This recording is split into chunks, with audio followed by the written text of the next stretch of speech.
You're listening to the Friends Talking Nerdy Podcast Network. Friends Talking Nerdy.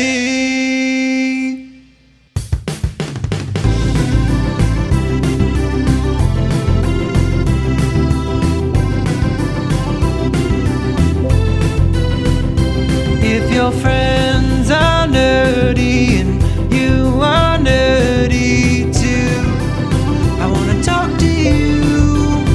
Friends Talking Nerdy. This is the podcast making, public transit taking, kiss stealing, wheeling dealing, son of a gun, Tim the Nerd, welcoming you to another episode of Friends Talking Nerdy. Thank you for starting your week off with us. Sitting next to me, back home, vacationed out for the rest of 2023 with a Sharktopus t-shirt on, we have the greatest legal mind in the Pacific Northwest, Professor Aubrey. Welcome back. Hey, thank you so much. Good to be back. Yeah, so, I just got back from my last vacation of the summer of vacations. Mm-hmm. I definitely have taken more vacations this year than ever before. And to be honest, it was a little grueling by the end to have so much fun. My most recent adventure was a trip around the Cascades. We did some hiking, we did some scenic driving, we enjoyed camping in the last days of the camping year, and actually the first night it turned out to be 28 degrees. Good Lord, that's and nipply. Freezing rain. So when I woke up, everything in the world was covered with a small layer of ice. So I had to get out of there quick. I can imagine. Were you sliding halfway from there back to here? Well, when I went to the bathroom, I was sliding around on the pavement. So It was so cold that when the pee came halfway out, it froze. it was pretty cold. It was at elevation. We were at 6,000 feet about, and at that elevation, it was quite cold. Gotcha. So then we spent the weekend outrunning the rain all around the Cascade. So it was a fun road trip, completely unplanned. Soggy, I tells you. And the rain caught up with you. It did. By the time I got back to Portland, the rain had also arrived. Yes, it is the start of the season here in the Pacific Northwest where we don't see sunlight until next April. That's right. At the earliest. At the earliest. It could be longer than that. Now, there are some people that don't necessarily like this type of weather. I do. I do too. Yeah. I mean, it's not too extreme ever. And if there is an extreme, it happens for a very short period of time. Yeah, there are extremes. We had temperatures over 100 this summer, and we'll have temperatures below freezing this year. But, yeah, you're right. It's typically very temperate, and it's a maritime climate, which means it has less variation. And we've got the mountains, which create a microclimate for us here, related to the amount of rain. So you can go around the state to different places, and there's widely ranging different amounts of annual rain and when they get the rain. Nice. So we have a whole desert on the eastern half of the state that gets hardly any rain ever. And then we have the Willamette Valley and the rest of western Oregon, which gets a whole lot of rain. Paradise, damn it. It is paradise, I agree. I mean, compared to other places I've been to, let's put it that way. I'll be judicious here. But that's kind of you to leave some way for somewhere else to be cooler. Yeah. Now, speaking of vacations, I'm sure you have early tentative plans for major vacations for 2024. I have ideas, certainly. I mean, Burning Man, obviously. I'm sure it's going to be one of them. Mm-hmm. Burning Man. I would like to go to Yosemite or the Sequoias in California. Where they filmed Return of the Jedi. Oh, wow. Is that where the Ewok village was? Yep. How fun. And then probably some kind of family vacation somewhere. Nice.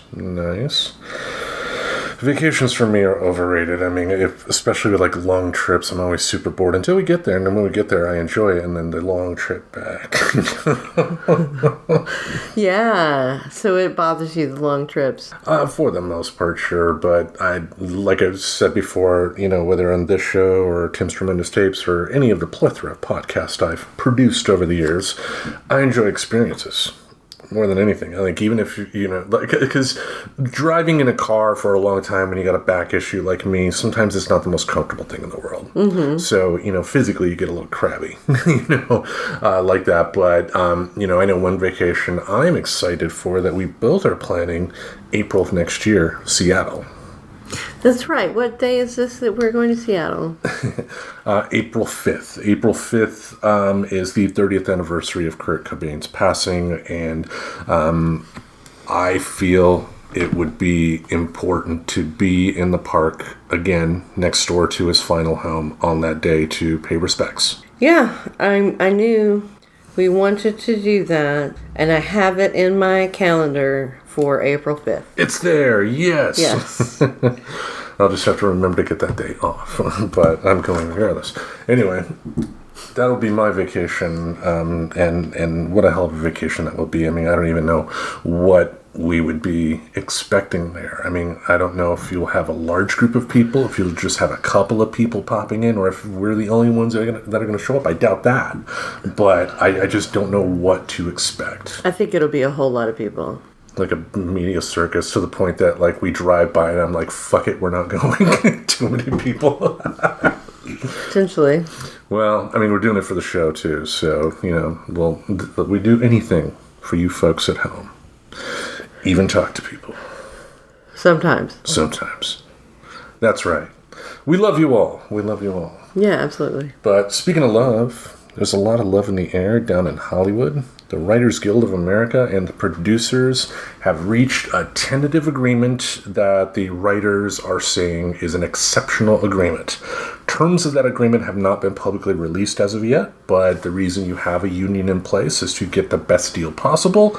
And if they are saying it's an exceptional deal, I have confidence it is. I mean, have there been ineffectual unions in the past that maybe would be too cozy with management and would say it's exceptional when it's not? Sure. And, we'll have, the next few days to find out why, because as we record this, tomorrow is the day to where the final vote among the union members is supposed to take place in terms of whether the strike continues or not. Mm-hmm. But good news so far. And this is kind of off the backs, too, of the major automotive strike that's happening in Michigan. You have a number of the big companies, Ford, Chevy, and all that stuff, have a number of their members going out on strike as well. This is the summer of strikes. Like, this is the most active I've seen unions in this country in a long time, and it is so heartening to see that they are getting some major wins. Oh, absolutely.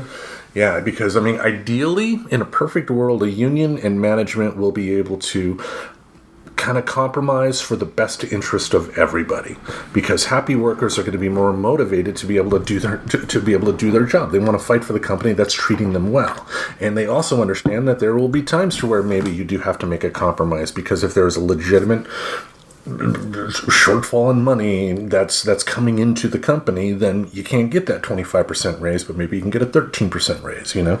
Right. But what do you think about this past couple of years of union activity? Being a union member and a union board member, I believe, yourself. Yeah, I am the member of the executive committee of my union. I'm also on the bargaining team as we negotiate a new contract. And I guess what I'd say is that I think in the last few years, unions have gained back some ground that they had lost. But I'd say the trajectory for unions has been, the timeline for real gains has been set back by what was lost during Trump's administration. Mm-hmm. And we'll have to work even harder and demonstrate even more solidarity to continue to make gains. Now, that said, I think the people have more power, workers have more power today than they did this time 3 years ago. I wouldn't even put the blame solely on the Trump administration when it comes to union power being eroded. I mean, you can go all the way back to Reagan, and Reagan with firing the airport workers that were threatening to go on strike. Started the snowball, and then Bush, of course, continued on. The first Bush continued that. Clinton wasn't impeached. They call it neoliberal or whatever, and it's essentially liberal policies that are just really Republican policies with good social pushes out there. They please business. Yes. There's a reason why the Clintons stayed in power for as long as they did. They knew the people with the money. Follow the money, honey. Exactly. And it's the economy, stupid. It's just, like I said, though, great to see that we have these wins, because more and more people are going to especially even something as silly as Starbucks. I mean, if you think about it, I mean, the fact that Starbucks stores are unionizing and whatnot and winning, and that I hope this is a big wake up call to the average worker out there, that you have to support your fellow worker. You have to, because if you do not support them, you're not supporting yourself. We have to have the old phrase, solidarity. If we are not fighting to get together against the machinations of corporate structure, because any corporation, big or small, wants is to make a bigger profit. They don't care how they get that. If they are not continuously making profit after profit after profit, year after year after year, they consider themselves a failure, which doesn't make much sense, because ebbs and flows. It happens. There are going to be times where companies make good money, sometimes where they don't. It's the companies that last long term that find out how to ride that wave. Sure. Absolutely. I think the relationship between labor and bosses or capitalists will continue to erode, and when that happens, inefficiencies happen. Yeah. And competition changes. I mean, I saw that in action when I worked at Best Buy, because when I first started working there, they were really good about having the store staffed properly. Obviously with stuff like call-outs, there are going to be little irregularities that occur, that occur every single day in retail. But if you have a properly staffed store, then questions are going to be answered in an appropriate time frame. You're going to know where stuff is, and you're not going to overwork your people. But after 2008, when the economy collapsed, they started going hardcore. And the first thing major companies will do when they want to save money is cut the labor budget, which makes no sense at all. Because on the one hand, yeah, I get if you only need 2 people working there and you're scheduling 6 people, maybe not the best use of money, but you don't want to do it to where those 2 people are not cut down to 1, and that 1 person has to do the work of 2 people. Because routinely, even in an established place like the Apple Store, routinely you will have people doing the jobs of 2 or 3 different people at once, and it will be expected to do that. And that's not right. That's not efficient. Now, I do feel that if you work at a company, there's nothing wrong with, having the attitude of, if my job is done, grab a broom. I find nothing wrong with that. But I shouldn't have to do my job and then do the work of a janitor because they don't want to hire a janitor, if that makes sense too. Yes. Yeah. That makes sense. And, I think one way corporations have been manifesting their power. Yeah, at least their belief in their own power has been to demoralize their workers to the extent that they feel that they're so personally wrecked that they're not going to be successful in getting a different job.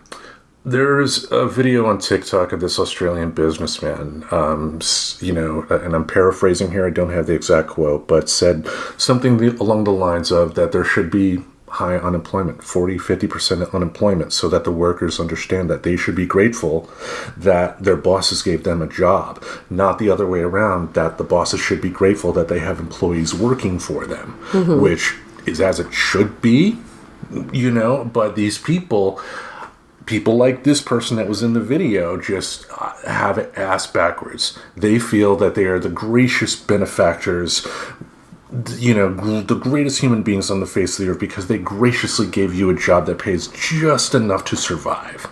And that doesn't cut it anymore, especially when you have like the housing crisis the way we have.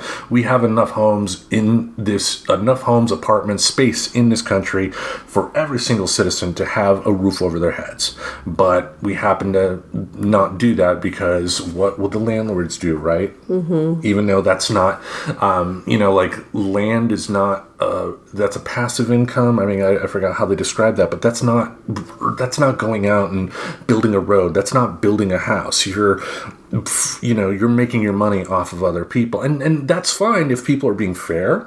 But it's like that one time that I told you about the rent at my old place back in Grand Rapids, my first apartment, $250 a month, and you asked me how much I thought rent would be today, and I said, let me guess, $1,500, and you said, no, it couldn't be that, and then I went and found out via an apartment website based out of Grand Rapids that my old apartment was in fact $1,500 a month, and in 1996 I paid $250 a month for that.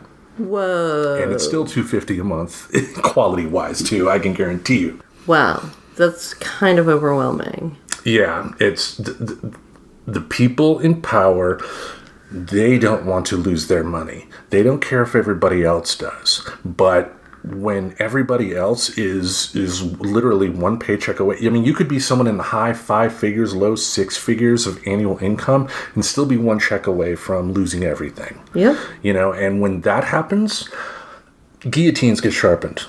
Nooses get put together. I'm not advocating violence here, folks, but if you make a large group of society so despondent because they're not getting, they don't have what it takes to survive, like the whole thing of you should go to college and get a better job, but that's turning out to be a scam 9 times out of 10 these days. I look through Indeed and I see a number of jobs that are asking for, even associate's degrees, but they're paying roughly what I was getting paid at Apple. And it's just, and that's not taking into account, student loan debt. Thankfully, I do got some news. My sister found out she's one of the people that had her loans forgiven. Oh, nice. So that $300,000 is gone away. She's going to be able to start saving money now. So congrats to her. Oh, my gosh. That is so wonderful. So she's been paying them for a long time. Off and on. I mean, she knows how to take advantage of like the deferments and whatnot. Mm-hmm, so it's, but yeah. No more. She got that. She got the information that because she had been, paying for an extended time. Yeah. Which is as it should be too. I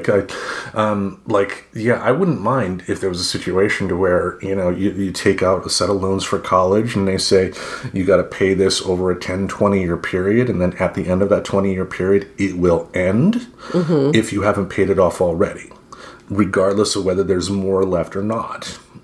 I think that is completely fair because especially, you want educated people to be out in the workforce, but not every job that requires a degree is going to, be paying something to where you can have a platinum bathtub. Look at teachers. Yeah. I mean, I may have mentioned this before, but Portland, Oregon is the place where it's the second highest of a bad thing, and the bad thing is the teachers can't afford to purchase homes in the districts in which they work. And Portland is like the second worst in the country for that because our teachers make so little and the cost of living is so high. There's much to learn from history, but history doesn't actually repeat itself. It's always somewhat different. Yeah. Even though we go through cycles and stages and phases that are somewhat predictable, things seem to me more dire than things I've read about, say, the 1920s, the Gilded Age, right before the crash of the... I think a large portion of that is, take a look at the housing bubble in 2008 when you had a number of, home sellers essentially tricking home buyers into taking mortgages that in good times, they'd save a lot of money in terms of what they have to pay each month. But those subprime mortgages, I guess they called it, once bad times happened, then all of a sudden they had huge mortgages they had to pay off. And that is ridiculous because, again, a majority of the people that signed up for those loans were tricked into it and didn't need to sign up for those. There were better options that they could have taken advantage of if they were educated. But how many people, even if, you have the credit and whatnot, are able to take the time to do all the research necessary to find out if you're getting a good deal or not? Yeah, I mean, it's always consumer beware, right? And unfortunately, it's true. A lot of people don't read things they ought to be reading. Yeah. Long story short, though, this is good news to see. At the end of the day, I am seeing some great signs that, workers are finally getting their due and are realizing that they can fight for a better working future. And this whole notion and myth of, if workers fight for a higher wage, then the business will just move out of the country. No, they fucking won't. Look at a place like Burger King, for instance. You'll have garbage companies like that, even though I love the Whopper. Garbage companies like that, like they ended up buying the Canadian fast food brand Tim Hortons, so they could move their corporation, the headquarters, to Canada, so they didn't have to pay U.S. taxes. And you'll have companies find ways to save money throughout, but this type of work is not easy, and it requires people to keep on fighting. And I think that's an important lesson number 2. We've had a lot of good wins, but we have to keep fighting because we can get back to a point to where the poor and middle class people are properly taken care of. And again, that takes fighting. And when you got people in positions of power that also own the media, they're going to make it seem like you don't really have that power, because take a look at the financial channels. The financial channels are all hosted by like extreme conservatives, even CNBC, and it's all pro-business. Yes. And it's not there to talk about, the benefits of union membership and whatnot. Right. But that does remind me too, Biden put out another ad where he took quotes from like Republican politicians about, Biden, supports unions and did this, that, and the other thing, put it together in the ad about, the positives of unions, but the Republicans are coming across like, how dare they fight for their power? When they start getting power, they're going to ask for things. Oh no, Nikki Haley. And so what's the ad? It was an online ad that the Biden campaign put out in support of Biden. One of those things like hearing your enemies talking, it's out there. It's out there. I'll have to check it out. Yeah, it's not it's morning in America type of quality. But keep fighting. Keep fighting. Yep, absolutely. Solidarity forever. That's right. Now, our main event this week, this is the month of hate. We've had a couple of interesting topics over the past couple of weeks. We normally try to steer away from those, but I think, we are responsible enough that we can have conversations about, certain things, certain people, and, be honest about that while still expressing the fact that we might not like something. And what I thought would be interesting was us talking about overrated musicians or bands. Yes, I think this will be very interesting to see what you think is overrated versus what I think is overrated. Now, overrated has kind of a broad definition to me because, and I will go through this on my list, there are a number of bands that I do find that are overrated who still have some good songs.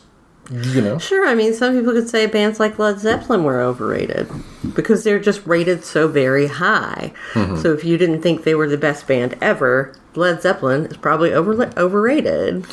Yeah, and for me, though, I tried to judge the overrated, I guess, based on, perception versus reality.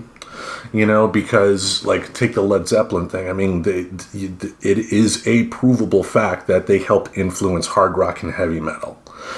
So you can, to say that they're overrated, to me, would be a little on the disingenuous side because you're taking away the influence. You don't have to like the band to appreciate their influence. You know what I mean?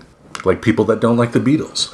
You know, there are people that would say the Beatles are overrated, and my response to them would be, if you don't like them, you don't like them, but you cannot deny that certain things they did in their career helped make popular music better. But is that the same thing as being overrated? To me, though, overrated, I guess, is somebody that has a reputation that I don't feel is necessarily earned. You know, when you say that they're you have somebody that's the greatest three-point shooter in basketball, but, you know, he has like a 40% average to, you know, get the ball into the shot. It's just he's been around for so long that he has so many three-pointers that he's top of the list, you know. I see. Mm-hmm. You know, so that's kind of where I was. Did you have any differentiators in your head? Well, I think I was just thinking of it more as not people who didn't necessarily not have talent, but just people who I felt like got more credit than they deserved. Kind of along the same things. I mean, that's more blunt and matter of fact than I put it, but that was kind of my sentiments there. So. Gotcha. As usual, for situations like this, we come up with 5 each, and I thought, let's start. How about you want me to start this week? Because past couple weeks you've been starting. Yeah, why don't you start? All right. The number 1 on my list is an artist that's been around for a while. And, you know, like I said, you know, for some on the list, this artist included, there are going to be times where I enjoy some of their music. And for this artist, if they put out a greatest hits album, I'm probably going to buy it or listen to it on streaming. And if I got tickets to go to their concert, not buy, but, you know, if I want a radio concert, I would definitely go and enjoy it. But one thing I don't like, and the reason I think this person is overrated, is their manager. It's Bruce Springsteen. Bruce Springsteen in the E Street Band. His manager is a guy by the name of John Landau, who was a reporter on Rolling Stone magazine. And why do I say that makes him overrated? Because, you know, again, working with the folks at Rolling Stone magazine, knowing how they work, he was able to create a myth about Bruce Springsteen that really showcases okay musician at best. Bruce Springsteen has some great songs, don't get me wrong. Again, a greatest hits Bruce Springsteen collection I'm going to listen to. Born in the USA, I love that. But am I going to put on, Nebraska? You know, and listen to some of his... Man, you know, some people say that it's an amazing album, Nebraska. And that's okay. You know, enjoyment is subjective. You know, I just think at the grand scheme of things, you know, he's like the Applebee's of music. You know, and, you know, we talked last week about hypocritical celebrities. You know, I think he kind of falls into that category as well, because I do get the impression, you know, because he's been very open about where he stands politically for a long time. And, you know, sometimes he does good, but sometimes he does come across with that holier-than-thou attitude of, I know what's good for you people, listen to me. Right. You know, or however he talks, you know. Yeah, you know, when he first came on the scene, he was regarded as a new Bob Dylan. And his early music is very different from his popular music. And he's, with the Nebraska album, he was sort of getting back to his roots. So I'd be interested if you listened to the Nebraska album, whether you thought it was better or worse than some of his other music that you enjoy. Probably not, because I found that the songs I like from Springsteen are more poppy. You know, I mean, because if anything, he is a student of music, and, you know, when you're a student of music and you're able to sell, you know, music at the levels that he has, you are able to craft a song that will connect with an audience. You know, doesn't make it good necessarily. I mean, Dancing in the Dark, is it really that good of a song? Tunnel of Love? No, but at the time it came out, it captured the mood. Right. You know. And, you know, people may argue, well, if it captures a mood, how does that make him overrated? You know, I'm Too Sexy from Right Said Fred in the early 90s. That captured a mood. That was popular as well. But, you know, would you say Right Said Fred is one of the greatest bands in music history because they sold a lot of records for that one album? No. No. You know, so is what it is. And, you know, I get where people may say, why do you think that way, Tim? I think a lot of this is just my personal taste. Mm-hmm. But like I said, I mean, if he was truly influential, there would be a lot more people that kind of sounded like him today. Mm-hmm. And there really isn't. Mm-hmm. He was very much a 70s rock artist in a lot of ways, and those artists are dying off, and we don't have replacements for that. No. And I don't think there necessarily should be, but with music evolution, even in a band like Nirvana, for instance, you could see, if you, just really study their music, you could see, for instance, how they were influenced by the Beatles, mm-hmm. Among other bands. But, I don't see any modern artists that are, necessarily influenced by Bruce Springsteen. I mean, if they are influenced, it's in terms of how to create the catchy pop song to get people interested. And there's nothing wrong with that because you're making money, I guess. But, that doesn't mean 100 years from now, 500 years from now, people are still going to be talking about your music. Absolutely. Yep. All right. What's number one on your list? So number one on my list actually sort of stands in for an archetype. And that archetype is the fancy guitar player. So in a rock band, there's usually a lead electric guitar player. People like Steve Vai, Eddie Van Halen, I guess led by Pete Townsend initially. I'm looking at Tim the Nerd, and he's nodding when I say these things, but that's why I sound tentative, because I like to just have, my pop culture knowledge confirmed by Tim the Nerd. Mm-hmm. So anyway, the one I've chosen to represent this group is Slash. You're off the show. Get up. No. Why Slash? Okay, so Slash, if you don't know, is the guitar player for Guns N' Roses. And he wears a top hat and has big poofy curly hair that he puts in front of his eyes. And so, nobody's seen his eyes, ever. I mean, I think that's part of his kitsch, is that nobody has never taken that hat off. I don't know. Anyway, so I understand that musicianship exists. I am not in a position to be able to appreciate it, and therefore I don't appreciate it, and therefore I don't appreciate the skill that's brought to bear. I don't disagree with that about me and my qualifications. Mm-hmm. But as a lay person who likes rock and roll fine, but does not pursue its purveyors as some type of mythic creature, I don't see the appeal of the fancy guitarist. I think most rock songs could do without the fancy guitarist. It depends on the type of song, though, and I think for hard rock and metal, having a lead singer definitely helps with the process, with the types of songs that they play. Now, with, I know a lot of your music taste, and a lot of your music taste, don't need the, the finger tapping all over the fretboard type of work. You just, a lot of times just need to know the basic cowboy chords, and you're going to make a song that's going to speak to people. But, something like the Guns N' Roses song "Welcome to the Jungle," or "Paradise City." I mean, a good guitar solo for me is one that understands the power of music and how it can uplift you and get you motivated and intense and whatnot, and it works well in a concert atmosphere too. Yeah. Yeah. I mean, to your point, you can argue that how many people sound like Slash today. Rock music does have its rock bands out there that do guitar solos and whatnot still, of course. But, again, rock music is not as popular as it was in the 80s.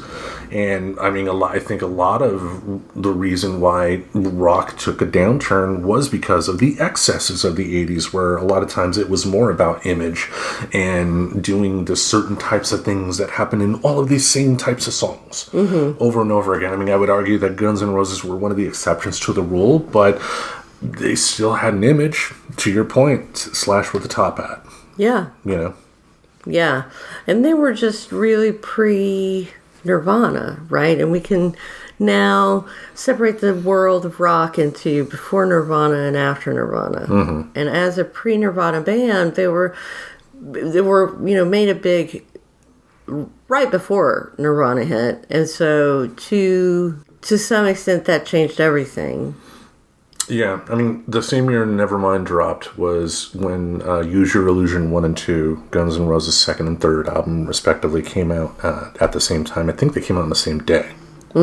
So, but yeah, to your point, I mean, like, Guns N' Roses was kind of, in a lot of ways, kind of like the precursor to what Nirvana became. They were the last gasp of that 80s rock scene of, you know, leather, big hair, loud guitar type of deal before it changed. I think Metallica kind of, you know, helped kick the door in a little bit that Nirvana blew off the hinges. You know, but, you know, people were starting to go for more harder edge, and Guns N' Roses gave that. You know, I mean, at that time, you were having, like, your Motley Crues doing the home, sweet home type of ballad crap, and I don't mind a good ballad, mind you. There are a number of great rock ballads out there that I enjoy, but when every song on the radio or MTV was a rock ballad, it's all the same, right? Yeah. Yeah, I agree. I mean, I think the rock ballads were for middle school girls. Or me, apparently. I don't know. All right, shall I go on? Yes, please. All right, the next person here I put on my list, I'm sure you probably think he's the absolute worst human being on the face of the earth. But he's an artist that has sold a tremendous amount of records. I think I think he's probably top on the list of the amount of albums sold. Doesn't mean anything because Transformers, the movie, made like $1 billion in theaters, you know, and it's not exactly Citizen Kane or anything like that. But this particular artist, in a lot of ways, is divisive. And it's Garth Brooks. You know, again, I enjoy a lot of his music. I mean, he's had a greatest hits album that I've bought in the past and enjoyed. What is your favorite song from Garth Brooks? Friends in Low Places. Really? Yeah. But that's a great sing-along song. That's one of the songs I sang when I did karaoke the night I had 7 Boilermaker. I wish I had been there for that. Was that in Portland? No, Grand Rapids. Yeah. So yeah, again, to be clear, folks, I am totally aware of, you know, the good that he's done, and I'm not denying that he hasn't made good songs, but you know, I think I said it with Bruce Springsteen, I'll say it again, he's like the Applebee's of music. He's the Kiss of country music. You know, he's making music that people aren't enjoying and buying, but I don't think 100 years from now we're going to be talking about Garth Brooks. You will have musicians, you will have people that are knowledgeable in music history that will be able to say Garth Brooks sold a lot of albums, but I don't think you're going to have many people playing them back like, you know, you have people, you know, that would play back a Chuck Berry album today. Right. Or something like that. I think it's, again, for as good as his music can be, a lot of it is disposable. And, you know, as I'm sure, as speaking, you know, you're more of a country fan than I am, you know, I think you can probably speak more about the kind of damage that Garth Brooks did to country music, at least in terms of country music that is presented to the mainstream, not the underground stuff that's out there that's really good. Yeah, I mean, he basically made country into pop. And really crossed that crossover line so that there was no distinction in his music, just how it would be marketed, not in the music itself. And that reminds me, we saw that documentary on Paramount Plus about hair metal in the 80s. And Ricky Rackman, who was the host of Headbangers Ball, was one of the people interviewed in that, and he said that Garth Brooks was one of the reasons.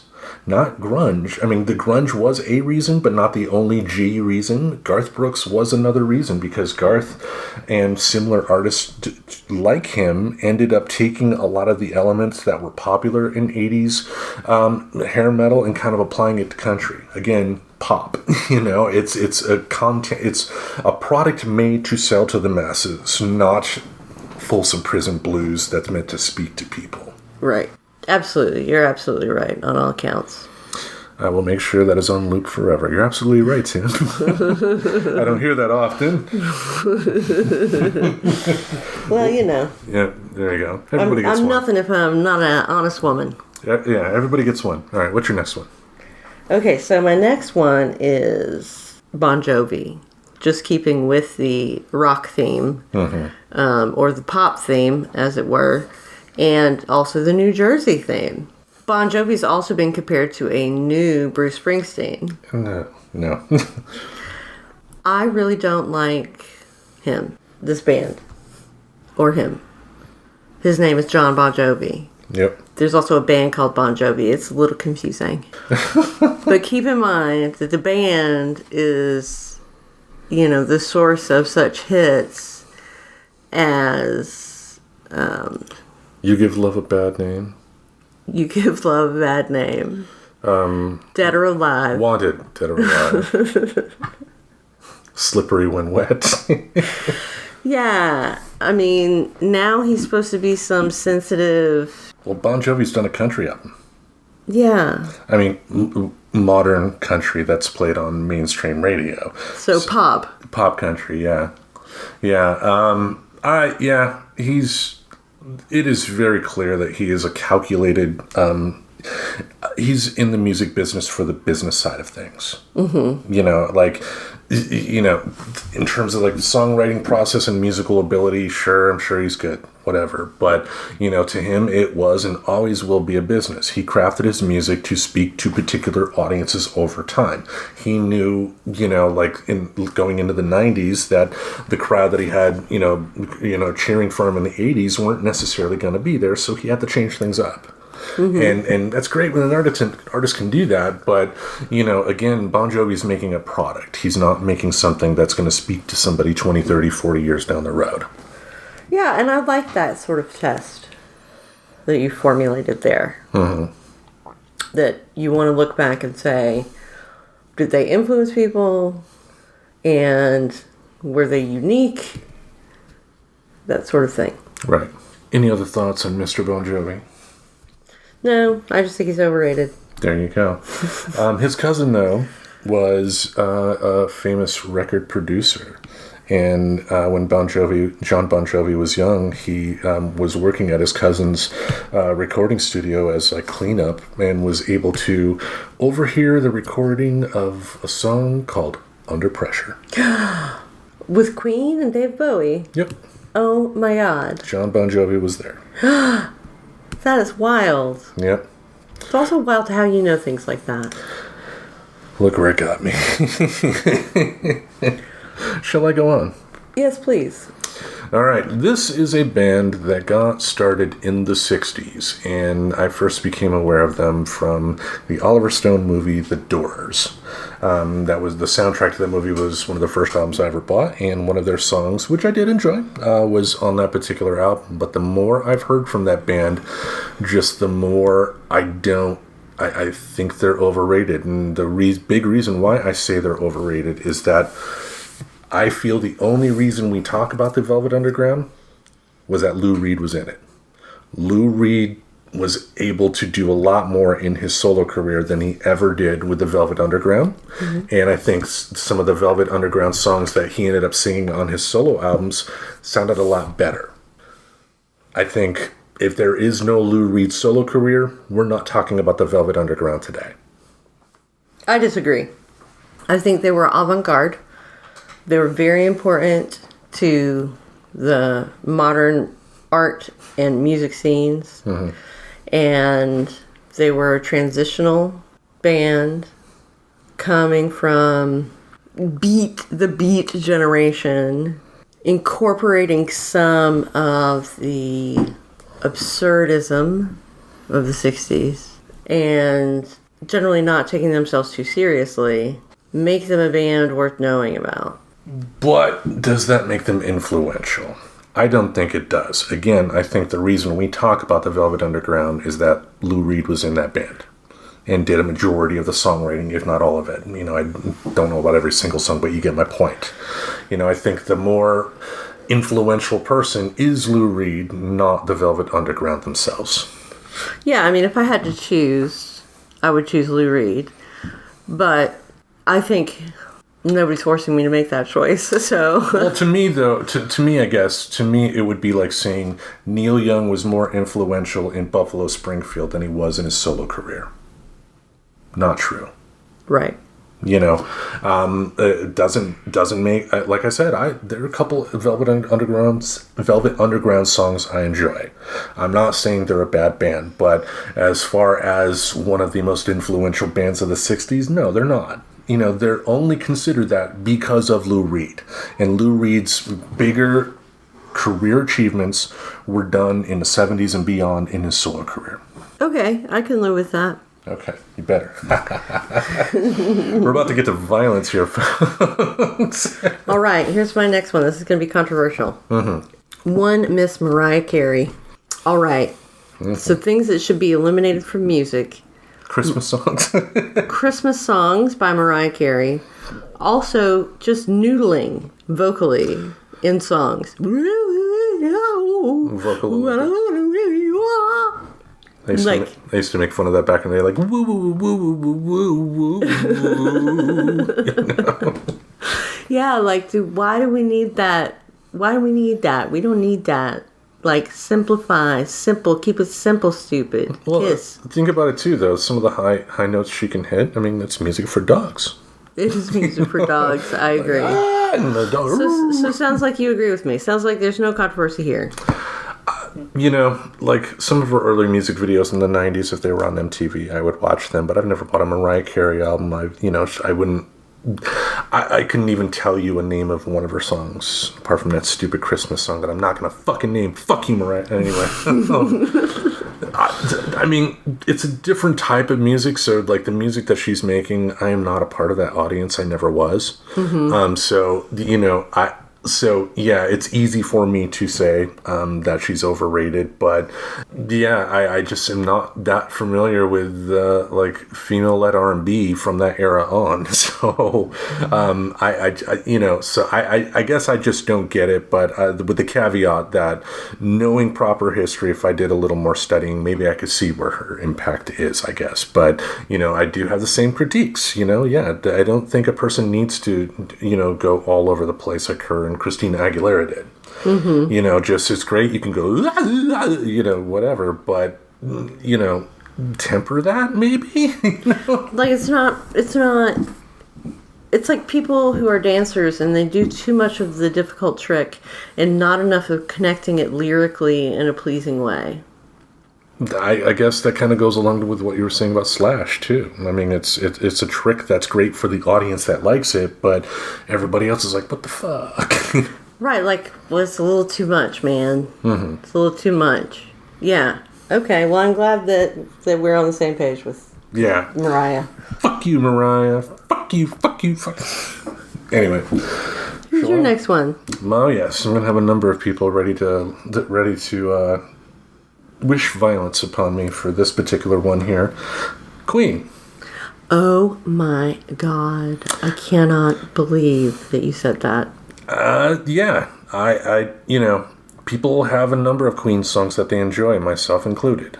But I think for most people, the average music fan, Queen would probably be what would fall under my greatest hits category. They love enough songs to buy a greatest hits album, but they don't know the deep tracks. And if you listen to the deep tracks, you will find some good stuff. Don't get me wrong, but a lot of it just doesn't work because you had four personalities that were all over the place musically.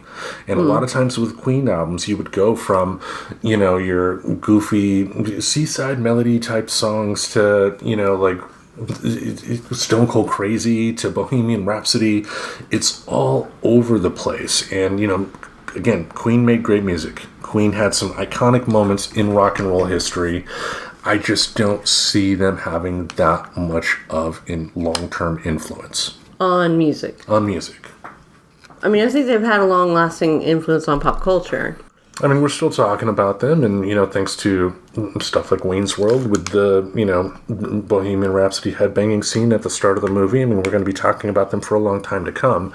But, again, I don't think you could have the average person tell you, what their favorite Queen album is. They're going to say, I got the greatest hits, but that may be about it. Now, someone may argue, well, Queen still tours. The two of the remaining members and Adam Lambert still tour and make a lot of money, and that's great. I'm not saying don't see them in concert. When you have the chance to see musical masters in concert, you take advantage of that if you can. But that doesn't make them influential. I think they are overrated simply because their non-hits overwhelm the amount of hits that they do have, and they don't have that one album that just works from first track to last, in my book. I hear it. I am also a greatest hits listener of Queen, and if I met somebody who was like way into Queen and they convinced me I ought to listen to it, like I would listen to more of it. But the world is just not calling for that for me. Yeah, and I mean, you're like, okay. No, I agree. It's like, sometimes, especially when you have a famous artist of any sort, whether it's musician, actor, or whatever, pass away before their time, quote unquote, like Freddie Mercury dying of AIDS like he did. I think a lot of times people end up liking it more when they don't really like it. They're liking the memory of the person that went away. And yeah, I mean, kind of like my critique of like the Dark Knight movie, that's the movie that Heath Ledger played the Joker, and he passed away after filming was complete, and he posthumously won a best supporting actor award for that. And my argument was that he won that because he passed away. I don't know if the Dark Knight is getting any Oscar nods if he's still alive, and it's great that he did, because it gave notice that comic book movies can be made into high art. Don't get me wrong, but I hope you get my point. He was really good in it. He was, but again, I think a lot of the sentiment behind getting him the Oscar was because he passed away. And I think, when it comes to people's enjoyment of Queen, I think a lot of people, again, fall under the greatest hits category and like it because they thought Freddie Mercury was a great figure. They saw the Live Aid concert. They saw the various music videos and whatnot. But again, album-wise, they were really inconsistent from first album to last. They had great stuff, but they had a lot of other stuff that just really didn't work on a rock album. Gotcha. In my opinion, so... Any thoughts on Queen, or are you going to go on to your next one? Well, I've explained my feelings about Queen. I don't know that they're admired as particularly great musicians. I mean, I do think Freddie Mercury was an excellent singer. So I don't know that people rate them very highly. I guess that's why I would say maybe they're not overrated. I mean, you could probably give an argument that would we be talking about Queen if they did not appear in Wayne's World? Well, no, that is true. But they had to influence Mike Myers enough that that's what he thought of. True. I mean, and people would still be aware of their songs because in the 80s, We Will Rock You was always playing at sports arenas. We're the Champions. So it's not like, they didn't have awareness. But again, I don't know if people are necessarily getting into music themselves because of a great Queen album. They didn't really have any. Right. There's not one that you can point to go buy. Yeah, this is their Sgt. Pepper. They don't have that. Yeah. All right, what's your next one? Okay, so my next one is Bono. Bono, I don't know why people love Bono so much, but he wouldn't be the annoying person that he is if he had any talent. Yes, started from an early age when he was born from his father's anus. That, of course, a reference to the classic South Park episode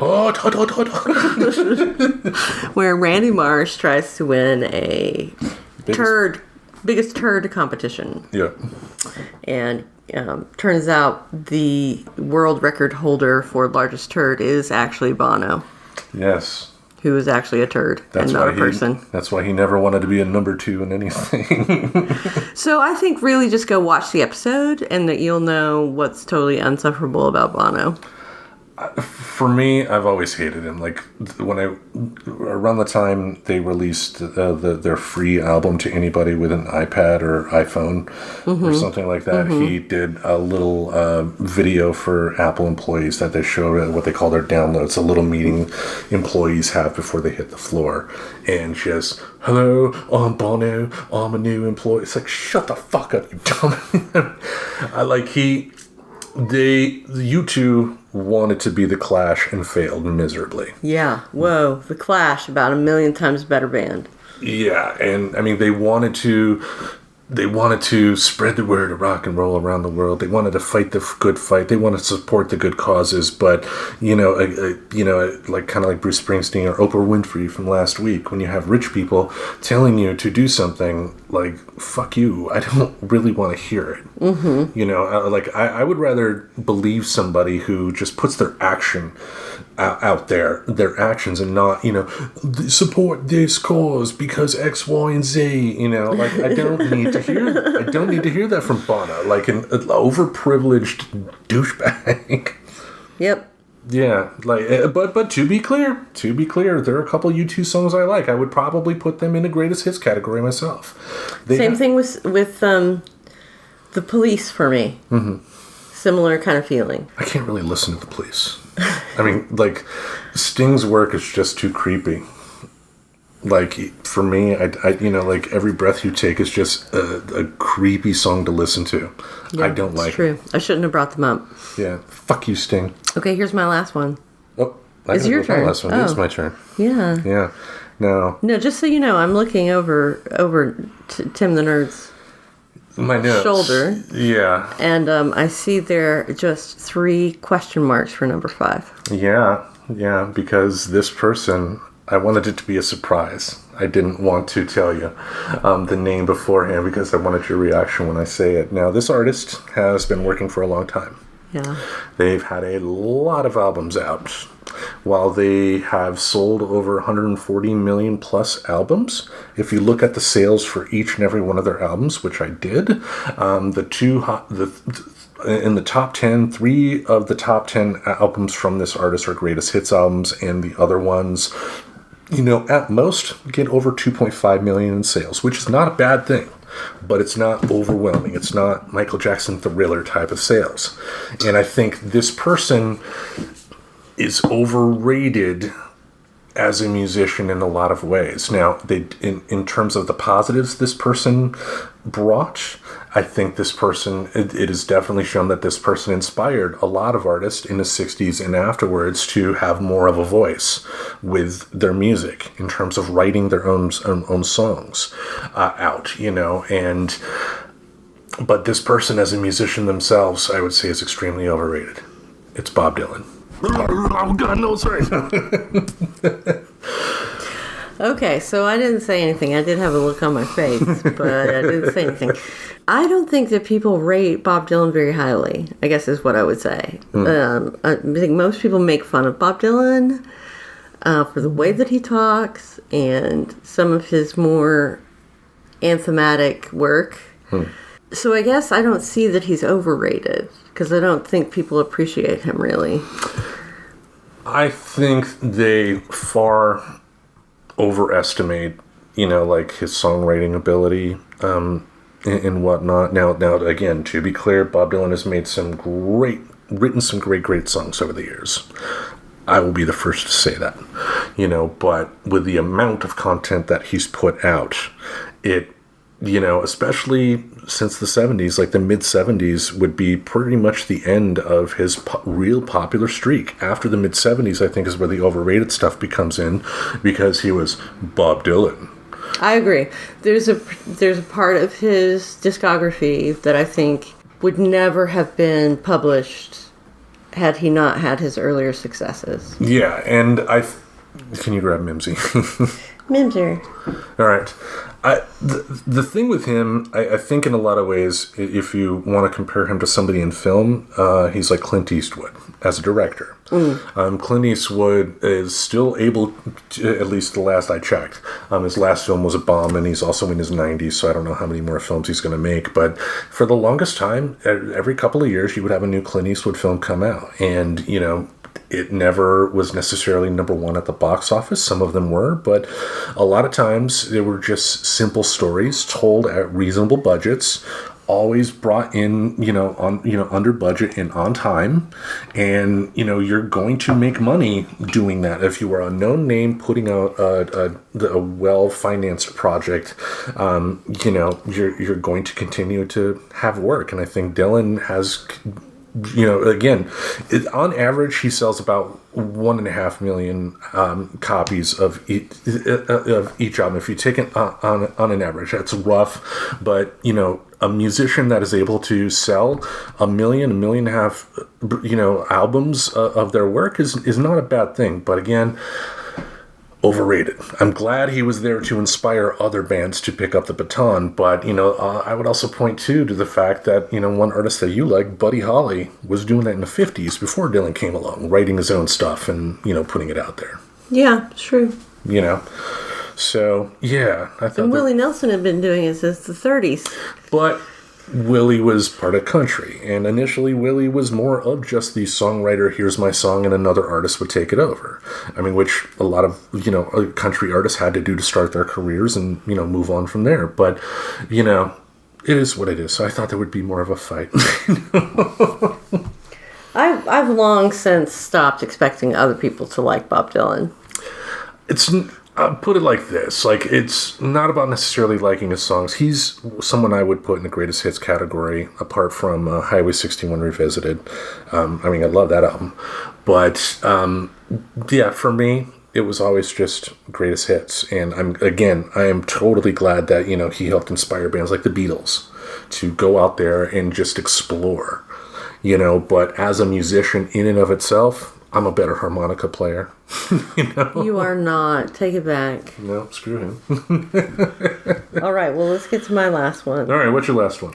Alanis Morissette. Oh, come on. She's not that bad. She is one of the most annoying people in the world.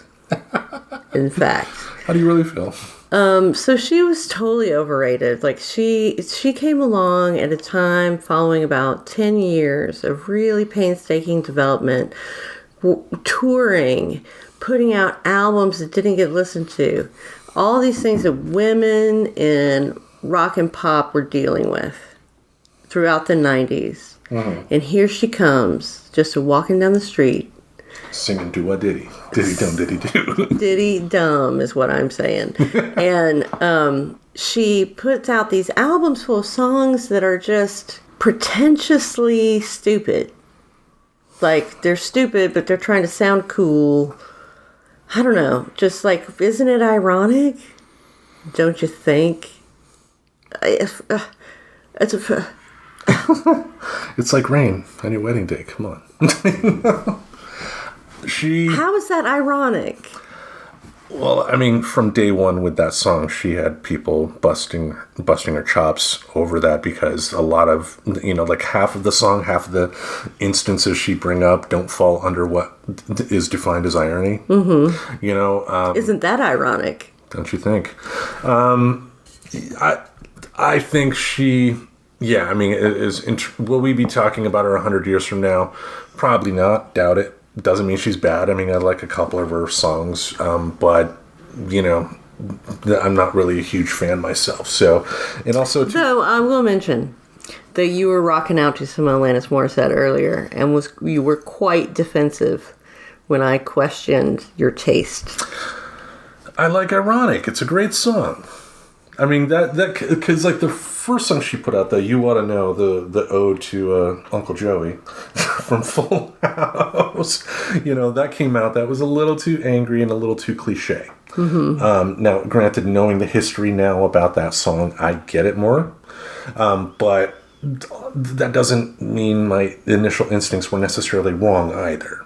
Because just she popped the boil and just let everything out, and that will either work or not. And so gross. Yeah, especially for Uncle Joey. Cut it out. Yeah, cut it out. Which is extremely, extremely gross, because when he was dating her, he was in his 30s and she was 17.